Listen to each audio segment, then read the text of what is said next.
queria agradecer a Deus, já passei a semana toda agradecendo, mas queria agradecer ao Senhor mais uma vez, né, por esse convite. Graças a Deus você me convidou, estou retornando. Agradecer a vida do irmão Timóteo. Quantas e quantas coisas já fizemos. Quantas e quantas coisas já fizemos juntos, né? Evangelismos no Pelourinho, tanta coisa, né? Deus, Projeto Amar. E a gente vai trazendo à nossa memória as coisas boas daquele tempo, porque existiram coisas boas também, né? A gente pregou a palavra, nós falávamos de Cristo, o domingo inteiro na igreja, então é algo maravilhoso. E em nome de Jesus, orem pela minha vida para que eu volte a cada dia mais e mais, me envolva mais e mais, porque realmente é um dom que Deus nos concede e que nos incomoda quando a gente não coloca essa coisa em prática. A gente fica meio que sofrendo, né, no nosso interior, porque é necessário nós colocarmos as mãos na obra de Deus. Amém?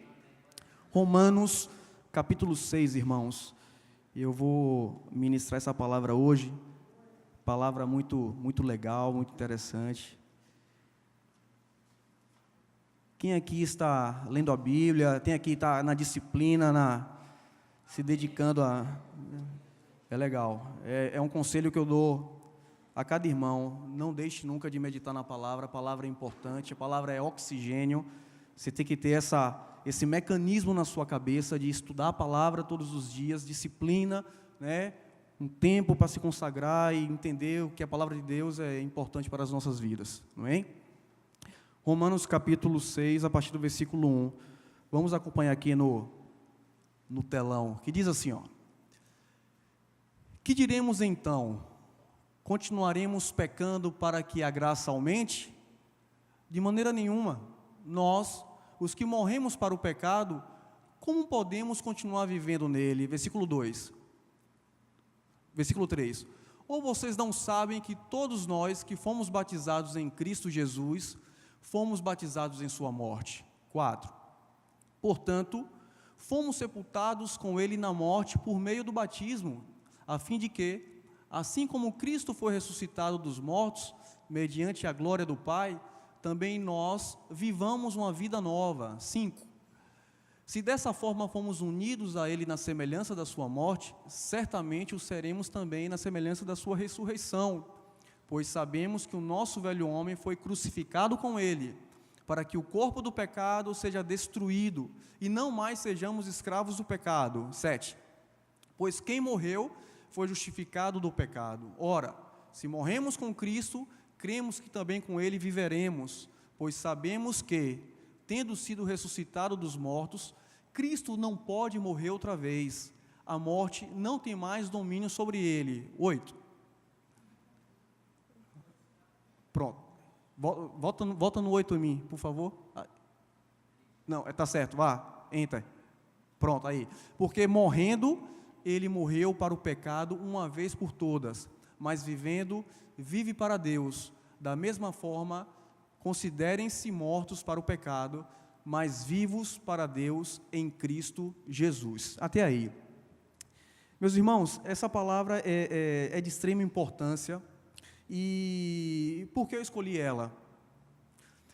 Muitas das vezes nós começamos a andar com Deus, e debaixo da graça de Deus, debaixo da direção do Espírito Santo, e a gente vai entrando no mecanismo de liberalismo, né? Porque a gente pensa assim: poxa, naquele tempo que nós estávamos lá na outra instituição, né, nós fazíamos, acontecíamos, e tinha um regramento, e realmente nós percebemos que nós não estávamos andando no caminho que era para andarmos, e agora nós estamos no tempo da graça, e a graça ela está derramada sobre todos nós, e nós estamos no tempo da liberdade, é o liberalismo. Eu estou no século 21, eu vou poder fazer acontecer, porque a graça ela é grandiosa, e Deus ele é grandioso, né, no seu amor para me perdoar dos meus pecados, enfim.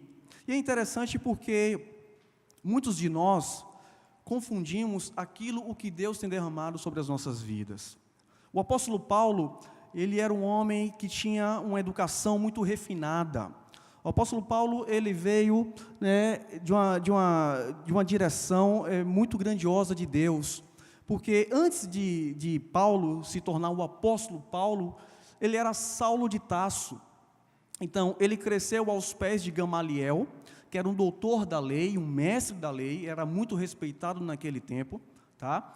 O apóstolo Paulo, ele veio da tribo de Benjamim. Então, ele era um homem muito especial, ele era um homem muito inteligente, ele era um homem que conhecia a lei mosaica, a lei de Moisés, era um homem que tinha ali a lei de maneira muito rigorosa, seguia a lei, né? Circuncidado ao 8º dia, da classe farisaica, ele era um fariseu, né? Uma classe que tinha assim, um extremo rigor em cumprir a lei de Moisés. E é muito interessante porque Saulo então deixa de ser Saulo e passa a ser o apóstolo Paulo. Que loucura, né? Um homem que tinha o consentimento de prender cristãos, né? Um consentimento de ver cristãos mortos por causa do caminho, ou seja, por causa do caminho de Cristo Jesus. E agora esse homem começa a pregar o evangelho, pregar a graça de Deus. E é muito interessante porque, se você observar o versículo 1 do capítulo 6, ele começa da seguinte forma: Paulo, ele faz a seguinte interrogação: que diremos então? Continuaremos pecando para que a graça aumente? E ele vem e responde: de maneira nenhuma. Ou seja, havia ali, né, na cidade de Roma, em Roma, melhor dizendo, muitos cristãos gentios e muitos cristãos judeus. Havia uma grande miscelânea ali de culturas, né? Judeus que tinham se convertido ao cristianismo e gentios também que começaram a se converter ao cristianismo. E havia um grande problema naquela igreja, porque uns entendiam a palavra de Deus de uma forma e outros entendiam de uma maneira totalmente diferente. Uns pensavam da seguinte forma: bem, se eu estou no tempo da graça, eu posso pecar a qualquer momento, porque vem o Senhor e me perdoa. E o outro vem e fala assim: não, peraí, que não é bem assim não. Aí você já está entrando em um liberalismo muito aguçado, você não pode andar dessa forma. Então começaram a surgir grandes problemas na igreja de Roma. E quando o apóstolo Paulo, ele escreveu essa epístola, essa carta, ele escreveu para que aquele povo que estava ali naquela igreja, aqueles irmãos, começassem a ter a consciência do Espírito Santo e entendessem o seguinte: ora, nós estamos no tempo da graça e precisamos andar debaixo dessa graça, mas precisamos andar na contramão deste mundo. Precisamos caminhar como Cristo caminhou. Precisamos fazer jus aquilo o que Cristo fez na cruz do Calvário, porque Ele morreu e Ele ressuscitou.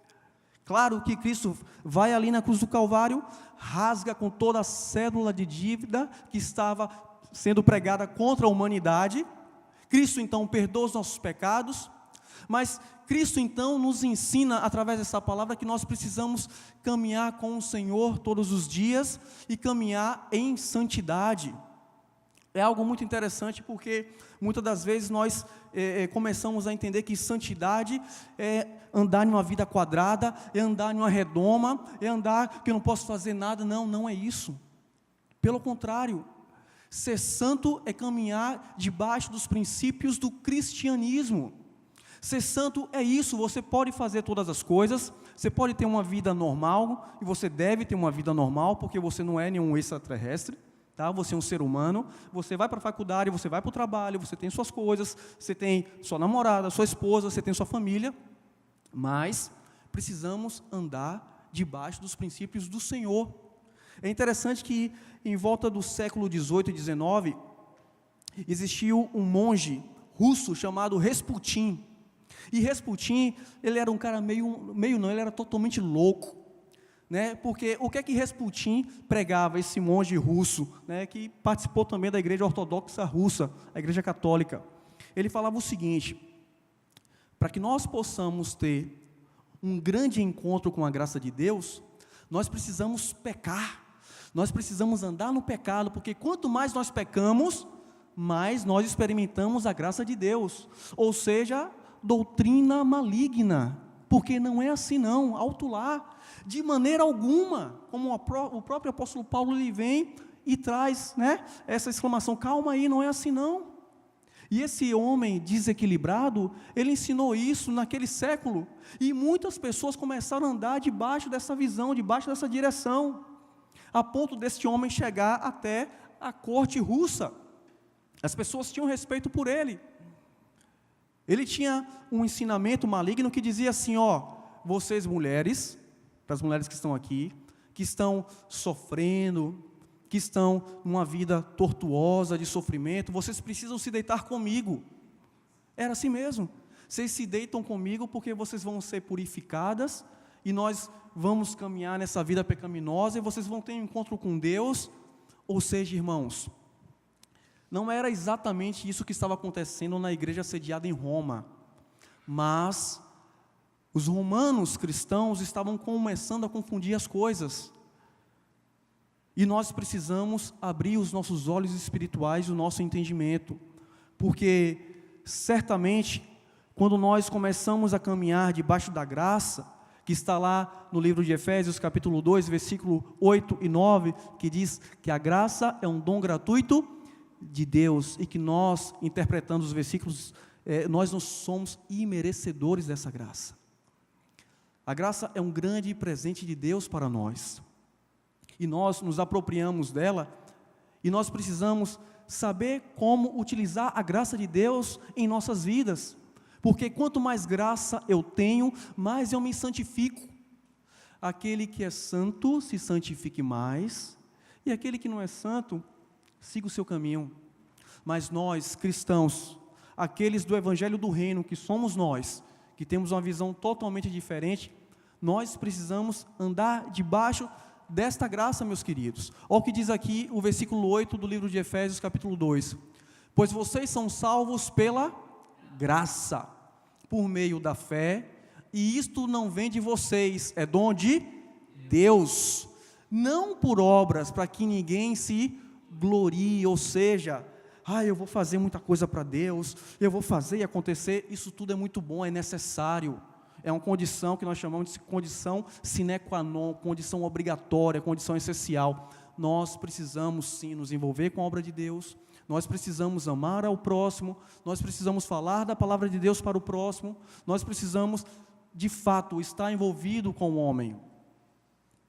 Mas essas coisas não nos levam à condição da meritocracia. Não, eu mereço, porque, dá um exemplo aqui, eu prego muito, eu evangelizo muito, eu falo muito da palavra de Deus. Isso são coisas básicas para nós cristãos. Isso é o dia a dia do cristão, é o dia a dia da nossa vida. E não é por isso que nós somos salvos ou seremos salvos, mas porque fomos salvos através da graça do Senhor. E é interessante, queridos, porque quando a gente fala muito para pessoas jovens, claro que aqui tem pessoas maduras, né?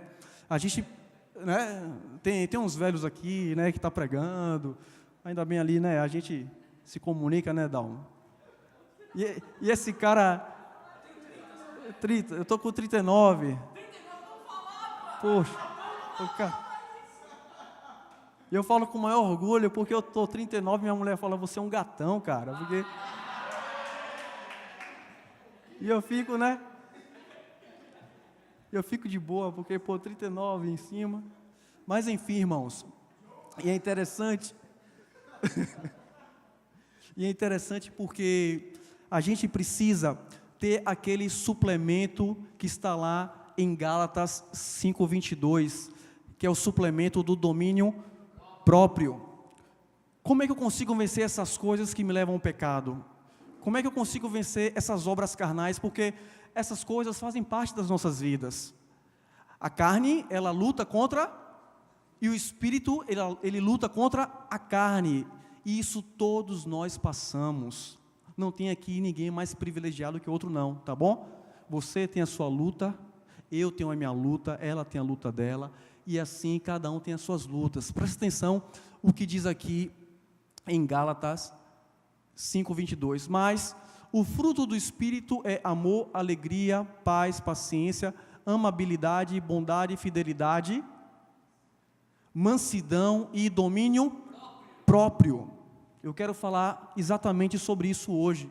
domínio próprio.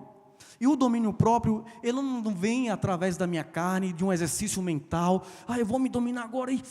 Não, ele vem através do Espírito Santo de Deus.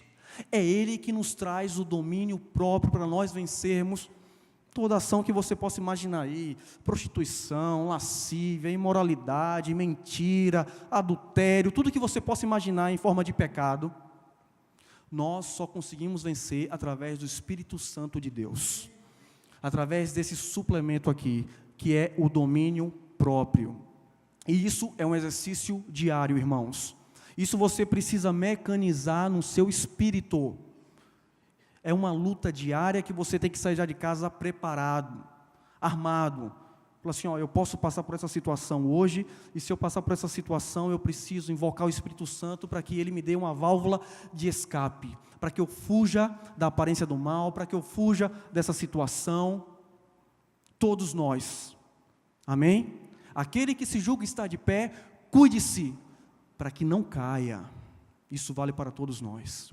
Isso é muito interessante, irmãos. Às vezes, você fala assim, o cara está pregando de uma maneira séria, mas é uma palavra muito séria mesmo.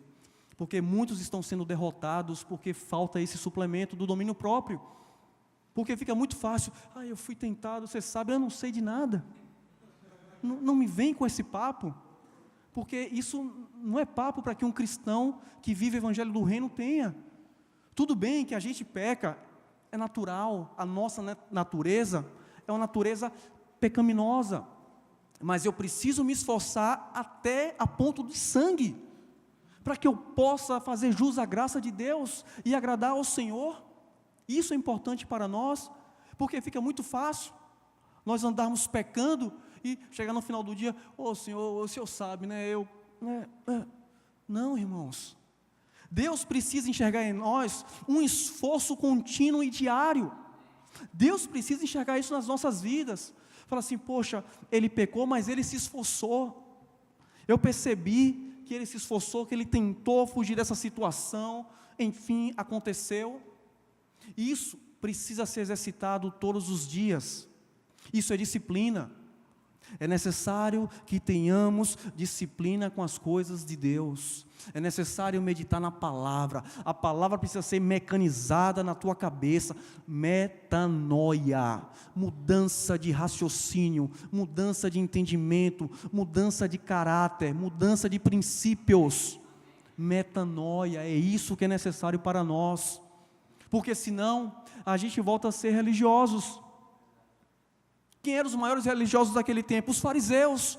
Paulo era um religioso, antes de se tornar Paulo. Ele era um religioso, porque ele entendia da lei de Moisés, era rigoroso na lei de Moisés, mas ele tinha o consentimento de ver cristãos mortos. Que contradição de Saulo! Moisés falava de Deus, e aqueles cristãos que estavam no caminho de Jesus Cristo eram mortos com a concordância de Saulo. Que contradição! O que faltava então na vida de Saulo? Domínio próprio. Mas um dia ele foi visitado no caminho de Damasco por Jesus Cristo. Saulo, Saulo, por que tu me persegues? E graças a Deus ele foi visitado, porque Paulo de fato, ele chama a minha atenção. Um dos maiores pregadores do Evangelho do Reino foi Paulo de Tarso. Um homem que tinha profundidade. É o que nós precisamos de ter, irmãos. Profundidade, raiz, sermos radicais, não no sentido da religião, porque a religião não vai te levar para canto nenhum, mas no sentido de princípios espirituais. No sentido de falar assim, poxa, aquele homem ali, ele tem princípio moral. Ele tem excelência moral. Ele não é perfeito, mas ele tem caráter. Ele não é perfeito, mas ele é sim, sim, não, não. Ele não é perfeito, mas ele é fiel à esposa, ele é fiel ao marido, ele ama os filhos, ele, sabe, que eu estou tentando ministrar nessa noite, é que nós não somos perfeitos, mas nós somos santos. Entenderam? Nós precisamos caminhar nesse caminho.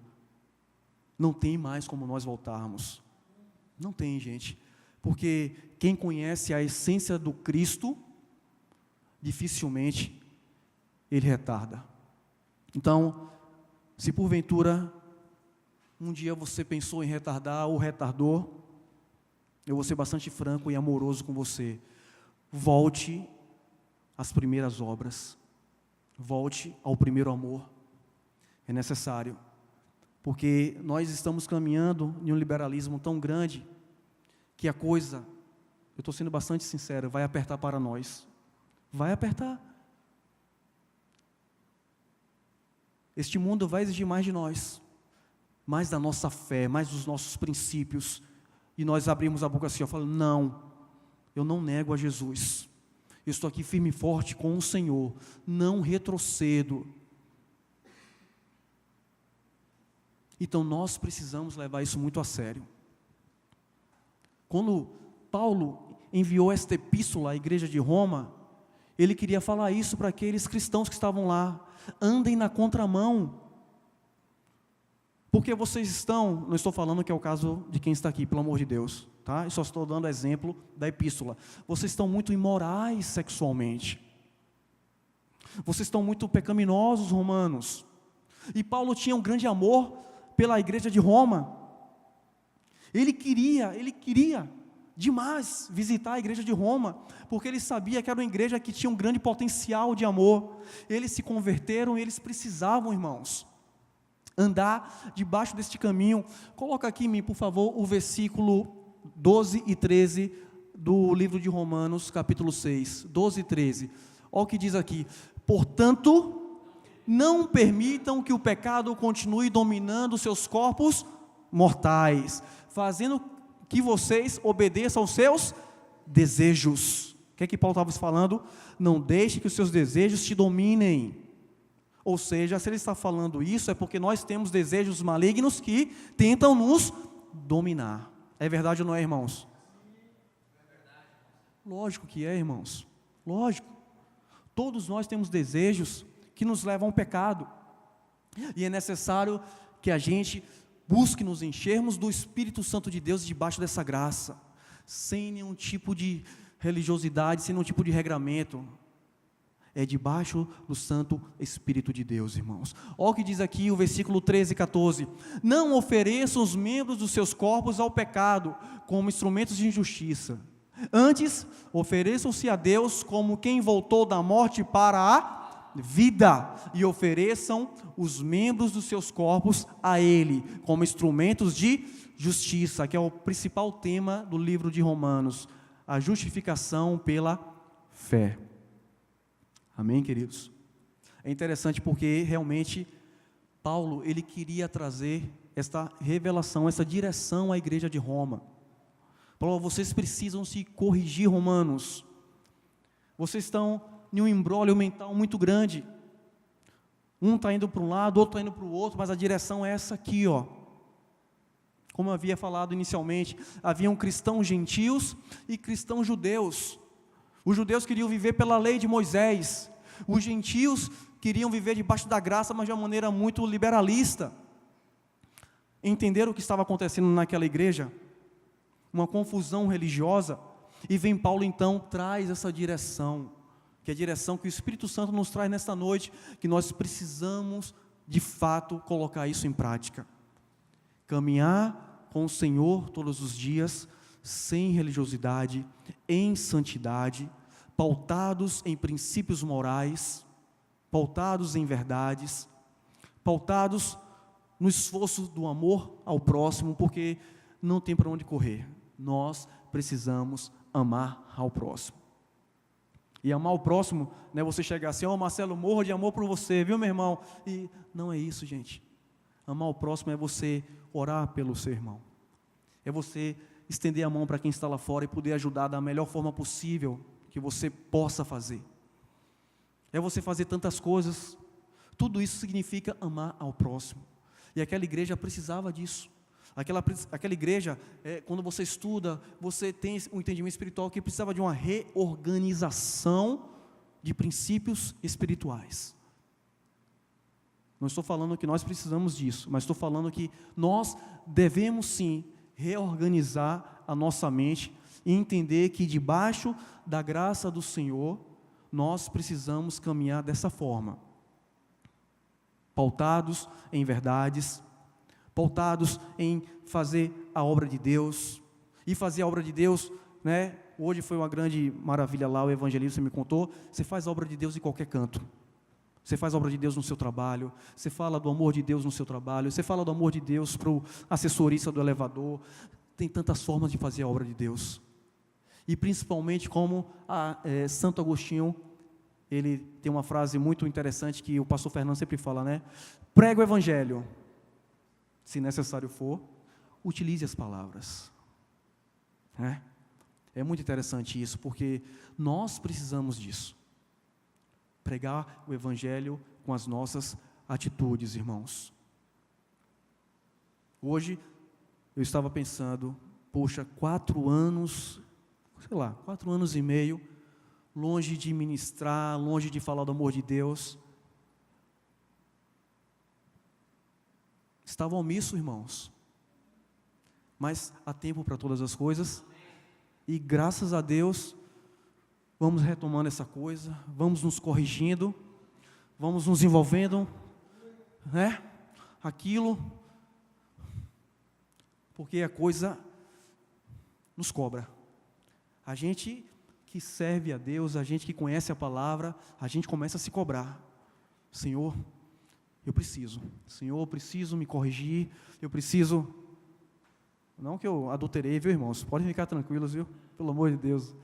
Mas são pecados que a gente peca de omissão, pecados de omissão, tá? Fazer a obra de Deus, vir à igreja, orar pelos irmãos, como nós fazíamos lá, fazíamos e acontecíamos, né?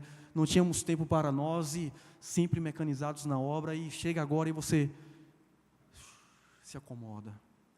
E esse comodismo, de fato, eu acredito, né, particularmente falando, que desagrada a Deus, porque certamente Deus conta comigo. Deus conta, né? Não é possível, certamente. Deus conta comigo para falar do amor dele, enfim. Então, é necessário, irmãos, que nós ponhamos em prática aquilo que o apóstolo Paulo nos ensina aqui. Andemos debaixo da graça, mas andemos com os nossos princípios, né, latentes em Cristo Jesus, caminhando com Cristo, sem nenhum tipo de religiosidade, né, e sempre amando ao próximo. Amém? Em nome de Jesus, fique em pé no teu lugar.